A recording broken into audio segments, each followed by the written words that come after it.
नमस्कार, the news post देख रहे हैं आप और मैं हूं समीर। झारखंड को यहां के अधिकारियों और राजनेताओं ने एक लूट का नया अड्डा बना दिया है।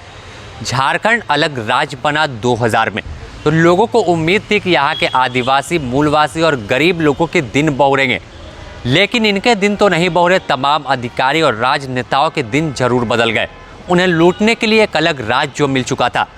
अगर हम बात करें मधुकोड़ा लूट खंड की, तो मधुकोड़ा लूट का जो खुलासा हुआ था उसमें आईटी, सीबीआई और ईडी ने किया था कि किस तरह से झारखंड के पैसों को विदेशों में इन्वेस्ट किया गया, यहाँ की योजनाओं के पैसे को अपने खाते में डाल दिया गया।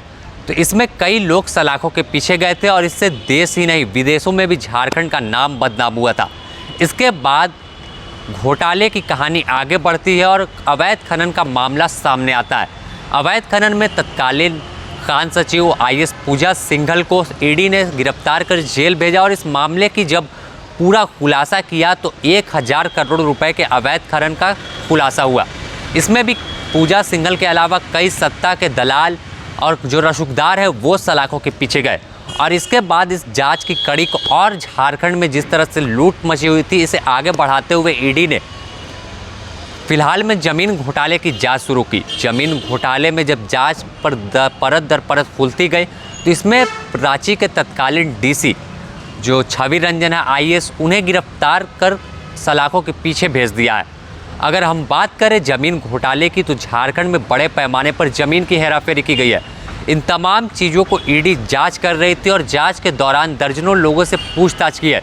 कई जगहों पर दबिश बना चुकी है और इस दबिश के दौरान जो दस्तावेज ईडी को हाथ लगे उससे रांची के पूर्व डीसी छवि रंजन रडार पर आया और उनसे दूसरी बार पूछताछ के लिए कल बुलाया गया था और देर रात उन्हें गिरफ्तार कर लिया गया। जैसे ही उनकी गिरफ्तारी की पुष्टि हुई, इसके बाद से झारखंड के कई सफेदपोश और राजनेताओं के होश उड़े हुए। किस तरह से झारखंड की ज़मीनों को लूटा गया है। अगर बात करें बरियातू स्थित चसायर होम या सेना की ज़मीन को भी इन अधिकारियों ने ज़मीन माफियाओं के साथ मिलकर बेच दिया था।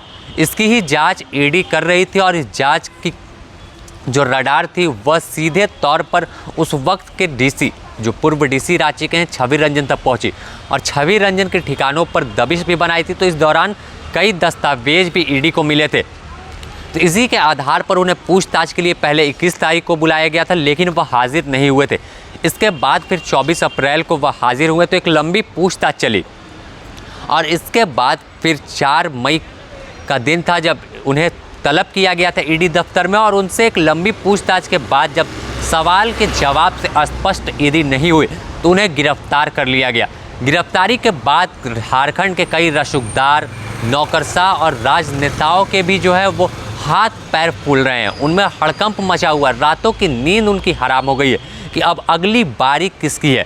क्या छवि रंजन के बाद ईडी और भी लोगों की गिरफ्तारी की योजना बना रही है? तो इन तमाम चीज़ों को देख वैसे लोगों में हड़कंप मचा हुआ है। अगर हम बात सिर्फ छवि रंजन की करें तो छवि रंजन की डीसी रहते हुए झारखंड की राजधानी रांची में जो गरीब लोग थे, जो आदिवासी लोग थे, उनकी ज़मीनों को लूटा गया। सिर्फ सरकारी ज़मीन नहीं, आदिवासी, गरीब और मध्यम वर्ग के लोगों की कई एकड़ ज़मीन को इन अधिकारियों ने दलालों के साथ मिलकर कब्जा कर लिया। उन गरीबों की किसी ने नहीं सुना, लेकिन जब ईडी की एंट्री हुई तो तमाम लोग ईडी दफ्तर भी पहुंचकर शिकायत कर रहे हैं। तो ऐसे में झारखंड में एक बड़े ज़मीन घोटाले का खुलासा जल्द हो सकता है। फिलहाल अब छवि रंजन तो सलाखों के पीछे जा रहे हैं। उन्हें आज ईडी देर जो शाम है वह ईडी की विशेष अदालत में पेश करेगी और फिर उन्हें आज की रात होटवार जेल में बितानी पड़ेगी। उसके बाद रिमांड पर लेकर एक लंबी पूछताछ छवि रंजन से ईडी को करनी है और इस पूछताछ में कई अहम जो सुराग हैं, कई कड़ियाँ जुड़ेगी। तो इस पूछताछ के बाद संभवतः राजधानी रांची और आसपास के ज़िलों में कई छापेमारी ईडी की देखने को मिल सकती है और इस छापेमारी के बाद और भी कई लोग को ईडी दफ्तर से बुलावा आएगा और उसके बाद उन पर भी ईडी का शिकंजा कसेगा, क्योंकि अकेले यह डीसी जो आईएएस छवि रंजन है यह ज़मीन की हेराफेरी नहीं करते हैं। इन पर ज़रूर कोई जो सत्ता में बैठे लोग हैं उनका संरक्षण प्राप्त है। यही कारण है कि इन पर पहले भी आरोप लगा था, लेकिन कोई कार्रवाई नहीं हुई। यह वही डीसी हैं जिन पर कोडरमा में डीसी रहते हुए पेड़ चोरी का आरोप लगा था। यह डीसी साहब अपने कैंपस में लगे पेड़ों को काट कर बिक्री कर दिया था।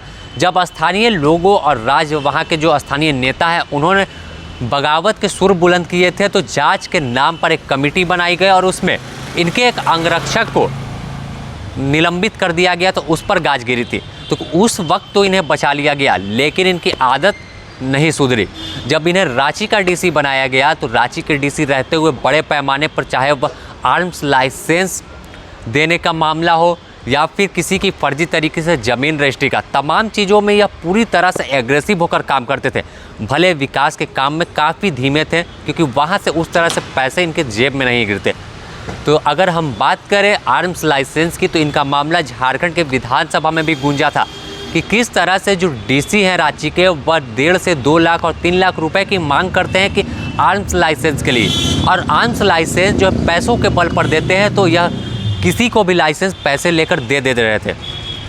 इसके बाद अगर हम बात करें तो ज़मीन की, तो ज़मीन के मामले भी हर दिन इनके गूंज रहे थे और लगातार जो भाजपा विधायक दल के नेता हैं बाबूलाल मरांडी, वह आवाज़ उठा रहे थे कि जो डीसी साहब राजधानी रांची में बैठे हुए हैं तो यह बड़े पैमाने पर ज़मीन लूट रहे हैं, लेकिन कोई कार्रवाई नहीं होती। आखिरकार जब ईडी की एंट्री हुई और ईडी की एंट्री के बाद तमाम चीज़ों से पर्दा उठ रहा है, तो अब इसके पीछे जो डीसी के साहब के कौन हैं, उनसे भी ईडी पर्दा उठाने में लगी हुई है और आने वाले दिनों में कई लोग सलाखों के पीछे दिख सकते हैं। The news post